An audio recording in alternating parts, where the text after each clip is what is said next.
Y'all get ready? Yes, you get ready.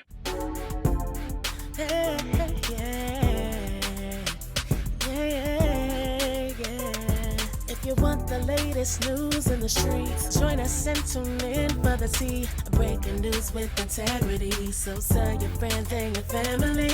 It's the Lovelyti TV show, bringing you good tea and good vibes. It's the Lovelyti TV show. Be sure to share, like, and subscribe. It's God's side and the other side. And we don't care nothing about the other side. Period.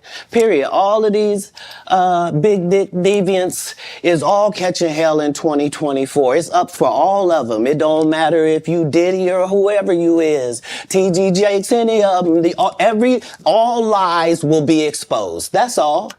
All right, tea sippers. So once again, we've heard from the infamous Cat Williams. He said all big dick deviants will be exposed in 2024. And we've seen more than enough exposure with Diddy, but now it looks like Pastor T.D Jakes may be possibly getting exposed. Now, what's very interesting with this viral interview, it went viral a few weeks ago. I didn't really know too much about it. I took my hiatus off of YouTube. I needed a break. I didn't make a grand announcement like LeBron James. I just damn disappeared, okay? So anyhow, there's another pastor. His name is Duane Youngblood. And he did an interview with, I think Larry Reed is a pastor. I might be wrong. I do know Larry Reed. I know he's come to my live streams before. Larry posts a lot of church content, so I'm assuming he's a pastor, but if I'm wrong, just let me know. So Larry Reed did an interview with a man named Duane Youngblood. And I remember people sending me the video, but I hadn't really gotten a chance to watch it until recently. So Duane Youngblood was basically, recounting. Now, this is a long interview. I believe they broke it down in 3 or 4 parts. And I didn't watch the full thing. I'm just going to go off of the viral clips. So the viral clip that I watched that I was sent is basically him talking about how Pastor T.D Jakes allegedly assaulted him 40 years ago when he was a teenager. So this was very disturbing. Like I said, this went viral, I want to say about 4 or 5 weeks ago. So I want you guys to go ahead and watch this clip from Larry Reed's interview right here.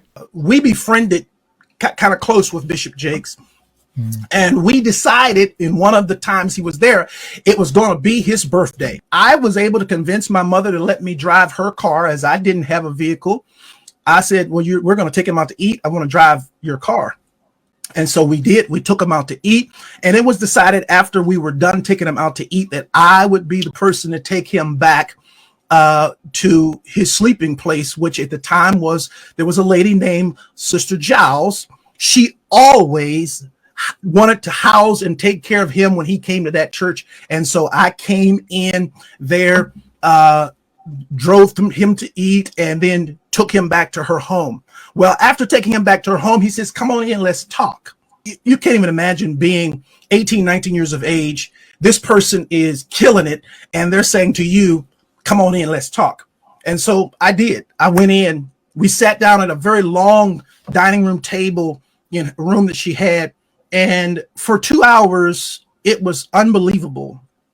Pouring of heart, crying, him talking about my father. We talking about these scenarios. And I inwardly just knew I had finally found someone who could get it.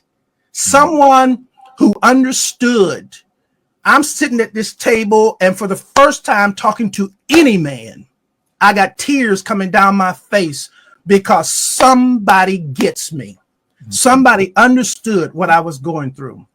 Well, after sitting there and having this long discourse with him, I finally look at my watch and I'm like, oh my goodness, I got to go. I got to get this car back to my mother. She's going to kill me. So I said to Bishop, I got to get up.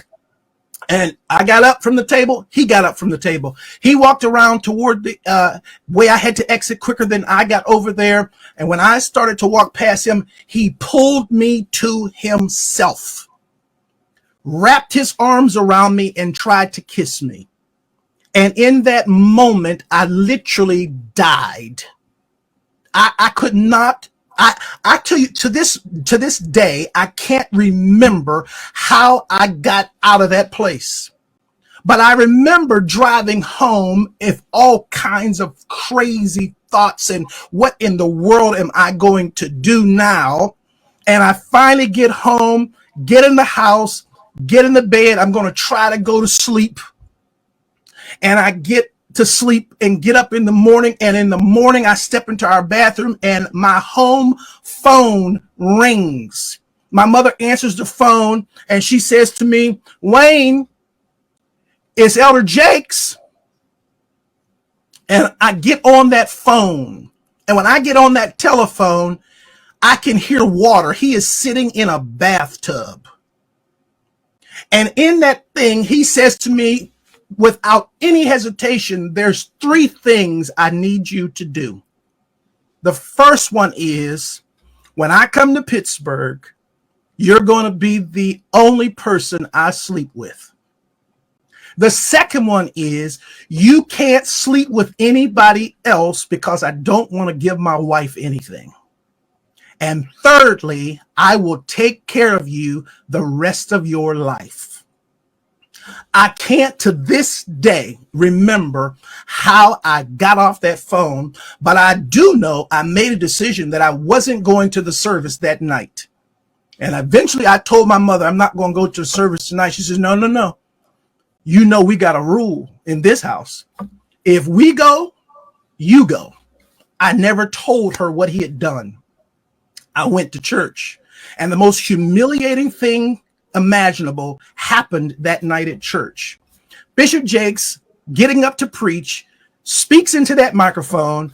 I'm going to ask young minister Youngblood to read for me. And after all of that drama of the last 24 hours, I had to read before he preached. All right, so you guys just saw that disturbing interview. And like I said, it's a longer interview. You all will need to go to Larry Reed's page to watch the full thing. So what ended up happening is weeks later, I guess there were mumblings on social media about the interview. But a week ago, Pastor T.D. Jakes ended up suffering some type of, people thought at the time was a stroke. He had some type of medical emergency on the stage, and this was viral all over social media. So a lot of people were very concerned and scared that he may pass away. So this is the video of the medical emergency here and the news clip. Y'all go ahead and check this out. Have you ever gone to the hospital to visit somebody and you thought you was going to encourage them and they encourage you? That's what preaching is like. You think you're giving out something, but you're getting back more than you gave. I love you.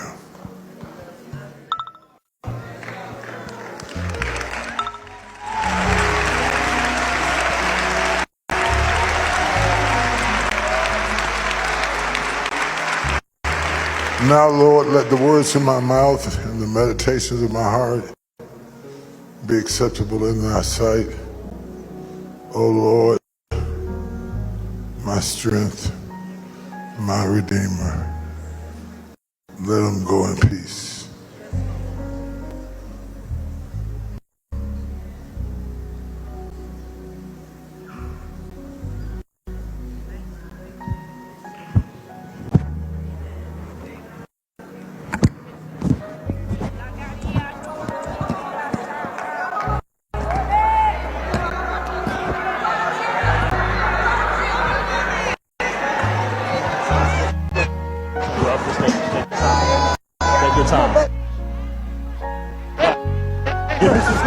Back up.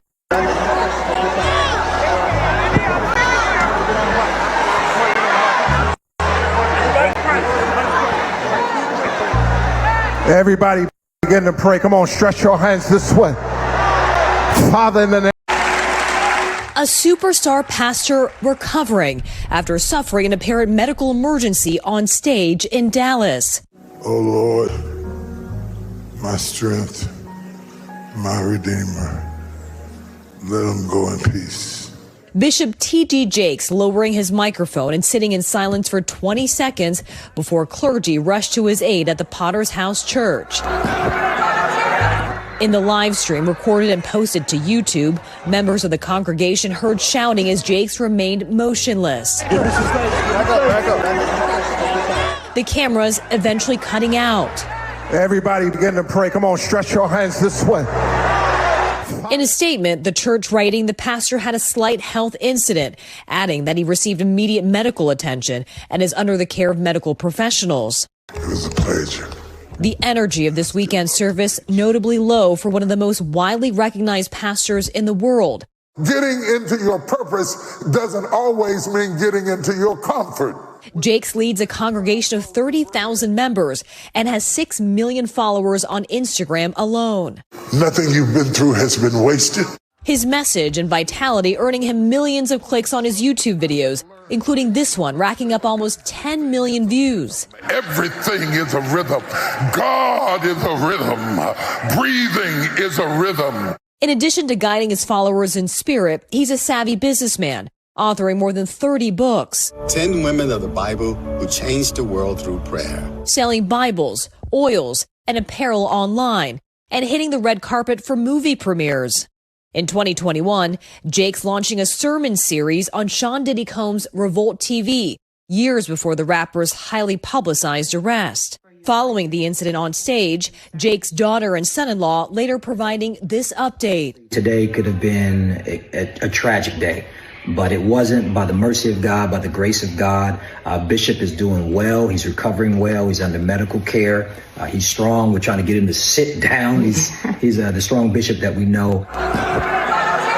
His family and followers around the world keeping the pastor in their thoughts tonight. Kathy Park, NBC News. All right, so you guys just saw those clips. So a lot of people on social media were divided. Many people said that it was real. Other people said that it was fake and that he's only doing this to get sympathy because of this man's allegations that are going viral. Even Charleston White spoke on it as well. Y'all go ahead and check this out. I think that stroke he had, he was playing. He ain't fall out the trail. He dropped the mic. Man, drop the mic. Hit your head. I done played at. I fell down the stairs down and killed myself trying to play like the police pushed me. All right, so you guys just saw that clip. So then, as of yesterday, Bishop T.D. Jakes decided to go live from his home and speak to the Porterhouse, who is his congregation out there in Dallas. So he went, he did a virtual stream. And during the stream, he told the crowd that basically they're looking at a walking miracle. He said, he's really glad to be here. He said he faced a life-threatening calamity and was rushed to the ICU unit. And he had emergency surgery and survived the surgery. So y'all go ahead and check this out. I told you last Sunday that I'd see you this Sunday. And so here I am. He wasn't at the pulpit, but Dallas Bishop T.D. Jakes was able to speak to the congregation at the Potter's House this morning. It was last Sunday when Jakes suffered what has been described as a medical incident during his sermon. He was released from the hospital on Wednesday. This morning, though, through a virtual appearance in front of the congregation, he talked about being rushed to the ICU. He says he had emergency surgery and that it's a miracle he's still here. In the midst of all that you saw and felt, I didn't see that. I didn't experience that the way you experienced it. I looked around and everybody was around me. I was annoyed because I didn't know why they were around me. I didn't experience it. What I did experience was the feeling of being cradled. It was as if I was cradled, and it was quiet, and it was peaceful. Bishop Jakes thanked everyone who prayed for him and reached out. He says his job now is to recuperate. We reached out, but the Potter's House has not said when he will return again to the pulpit. All right, so you guys just watched what he had to say, and by God's grace, he was able to survive that medical emergency. Being in the ICU is no joke. It's literally 1 foot in the grave, literally. So the fact that he was able to be saved, I still don't know what the emergency surgery was or what caused him to go there, but that's between him and his healthcare providers. So a lot of people were happy to have, Bishop T.D. Jakes be okay and to see him in, somewhat good health. Well, now it's come out that Bishop T.D. Jakes is suing that man, Duane Youngblood. So here's what's being reported.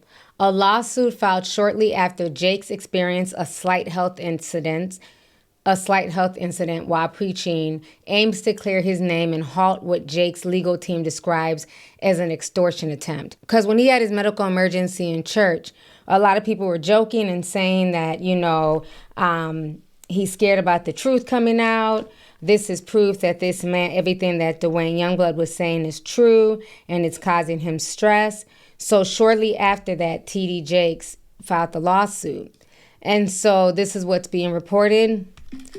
They're saying Jakes' lawyers in a 20-page filing in the Western District Court of Pennsylvania allege that Youngblood and his associates have orchestrated a scheme to extort millions of dollars from the bishop while deflecting attention from Youngblood's own criminal history of sexual abuse. Youngblood's history of abusing minors dates back to at least 2002, according to court documents. While serving as a pastor in Homestead, Pennsylvania, he was arrested for sexually assaulting a 15-year-old boy who sought counseling after being molested by a relative. Wow.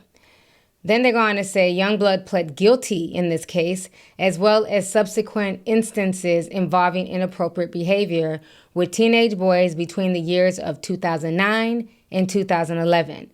Despite these convictions, Youngblood has made public allegations against Jakes, claiming that the pastor assaulted him at a church revival. Youngblood alleged in interviews with Larry Reed on the Larry Reed Live that Jakes made inappropriate advances towards him, attempted to kiss him, and later made suggestive phone calls. The suit also highlights the emotional and physical toll these allegations have had on the 67-year-old pastor, including a health incident during his recent Sunday service. Jakes' attorney revealed that shortly after the interviews, a lawyer representing Youngblood sent a demand letter to Bishop seeking $6 million to resolve this matter quickly and privately. The letter warned that failure to comply would result in a public lawsuit. Tyrone Blackburn. Where have we heard that name before? This man is attached to a lot of lawsuits. Tyrone Blackburn is Youngblood's attorney. He issued a statement quoting scripture, "Beware of false prophets who come to you in sheep's clothing, but inwardly are ravenous wolves." T.D. Jakes' chickens have finally come home to roost. Stay tuned. The legal battle continues to unfold with both sides preparing for what could be a high-profile court case. So this situation is no joke. It's definitely going to court, and I don't blame him. You can't sit there and just throw out allegations and say anything. This man better have proof. But it looks like he's been found guilty of doing his own sexual assault. So it's very interesting that he's claiming abuse all the while abusing other children, per what's being said on this, website. So I don't know. The whole situation is just nuts right now, what's going on in the religious realm concerning T.D. Jakes. So I also have to hit on what's going on with Diddy when it comes to the whole religious situation as well. So if you guys do not know, and I've heard about John Ramirez for years. John Ramirez is an ex-Satanist turned pastor. And he's been going around preaching the gospel for many years now. He recently did an interview with the Mondo Show, and they basically asked him about the Diddy situation and what he thought about it. And he breaks it down and in so many words says basically Diddy has a Jezebel spirit. So y'all go ahead and check this out. As a former Satanist, warlock, what is the spirit, demonic spirit behind the Diddy? Jezebel. Talk about it. Jezebel is a spirit. When I was in Santeria, right? Ochun is the goddess of they call it the goddess of the ocean, the goddess of the river, and she was the mother of the gold, the honey, right? That's how they described her, but she was Jezebel. Because when Ochun came down to a powerful medium, they had to bring a goat, represents a male, right? They tied the goat's mouth and they castrated him in front of her, alive. In other words, I took your manhood. And then the blood and all that, they do rituals with them. Don't need to get into that whole stuff. But that's what they do, right? So Diddy has a Jezebel spirit. Controlling, manipulative, dominating, okay? Diddy doesn't know the difference between man and woman anymore. All these men that he slept with, all these men that he did, took the manhood, it was to take your manhood, to make you what he made him after he took the manhood. He made him an Ahab. See, that was the devil's doing. The devil said, these are the contracts, fulfill the contracts, all these contracts, and I give you all this power. Right? Mm-hmm. Did he fulfill the contracts? The contracts are done. There's no more contracts to fulfill. Within the politic world, the movie world, the sport arena world, he did all the bidding. Mm-hmm. He did all the bidding. And you got people that, LeBron James, according to the situation, got name tag him. I'm not gonna tag some man's name on my body. Yeah. That means ownership. Ooh. The devil tagged you to say, I own you, ownership. Okay, he has ownership. All these other actors and movie stars that he took your manhood. The freak off party, it's not a party. It is transfers of spirits. So you open your body to the drugs that's going on there. We saturate your body to open your body to put demonic spirits in your body, because the next person, that's what the Bible says, sex outside of marriage is a sin. Why is it a sin? Because of two reasons. It brings premature death. Mm-hmm. Not spiritually, physically, if you catch AIDS or you catch a disease, brings premature death, right? And the other one is transfer spirits in you, all kind of spirits. If that person was a whoremonger and slept with people that had bipolar, slept with people that were depressed, oppression, drug addiction, those spirits now I own part of that. Timeshares. Spiritual timeshares. Wow. I own some of those spirits. Wow. So in the freak-off parties, that's what they did. So now the devil said, the contracts are over. I don't have any more contracts for you. That's why you see Cardi B. Yeah. She's freaking out. She's catching meltdown. Katy Perry, meltdown, makeup, meltdowns. I don't want to do this anymore because the pressure's on for new contracts. So Diddy's the display that the devil's putting on display. Say, see, I'm done with him.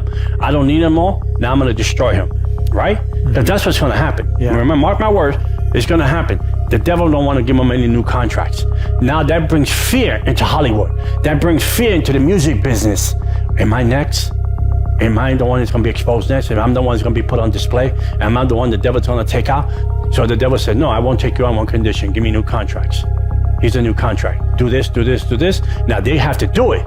They have no choice. So it's a demonic kingdom operating in fear, operating in stronghold bondages by one person. One person, think about it. How can one person affect all these people if you don't have the devil behind? Unbelievable. Look at all the people that he affected, that he came to his parties, okay? And the devil said, record them, because those are my contracts. Not record it because you have something on somebody. No, you have a contract on that person now. In other words, if you don't continue to do what I want you to do, and then I have leverage over you to expose you and to end your career. Wow. It's a demonic system into what was handed over to P. Diddy. One person cannot accomplish that in his own strength and his own doing. You need the devil and demons involved to get that done. That's a train wreck. Whew. Wow. And watch the coming days, watch the coming weeks. Think about it. The system that gave them the freedom to do it now has them spiritually incarcerated and don't want them to give them bail. The same system that it was okay for him to do this all these years, they knew about it, and now they got him incarcerated, and the devil said, don't let him out. Because he'll flee.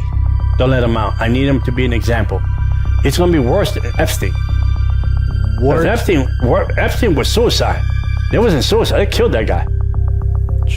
They killed him. P. Diddy don't give himself to the Lord wholeheartedly and turn from his wicked ways. The demise of what the devil has to him is worse than the Epstein. All right, honey. So y'all just heard what he had to say.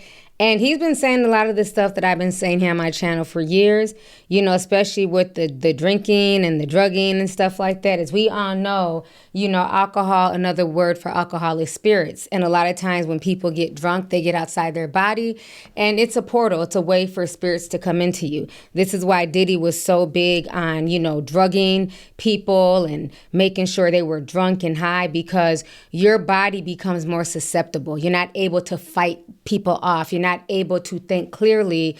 You're in a more relaxed state. And sex is a transference of energy. You know, this is why this man is going around sleeping with men, women, children, and everything else, because he's trying to take a little bit of those people's souls and their energy. He's an energy vampire. What is this? What?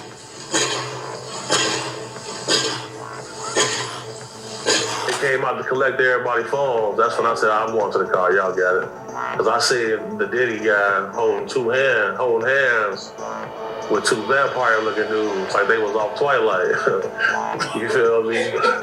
So if you ever at a celebrity party, and you see street dudes kicking in the females, when you see the vampires come in, somebody's case getting touched. Better be on point, bro. And even recently, one of his former producers came out and he also kind of spoke about the same thing as well. And in this clip, he's speaking to a YouTuber. He's a Christian YouTuber and I follow him. So this is how I first heard about it. His name is Vlad, not that Vlad, child. This is a whole nother Vlad. This is a good Christian Vlad, okay? Not the other Vlad.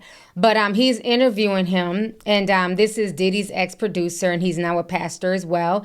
His name is Pastor Rod Long. He basically also spoke about the drugging and the lacing of drinks and food and stuff like that, and how he almost got caught up in Diddy's web. So like I said, it's a lot going on right now in the religious world. You know, all this stuff that's going on with T.D. Jakes. I'm just hoping he gets better, but I also hope that he's able to get to the bottom of this. Again, I don't want to say that he's guilty of something without receipts and proof. But as far as Diddy, there's more than enough receipts and proof over the years that he's just a low-down, dirty dog.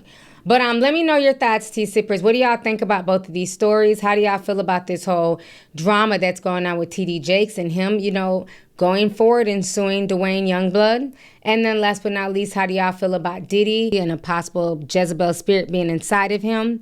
So let's go ahead and get the discussion popping. I look forward to reading y'all's comments down below. Please hit the video with the like. Feel free to share this video, and I'll talk to y'all later.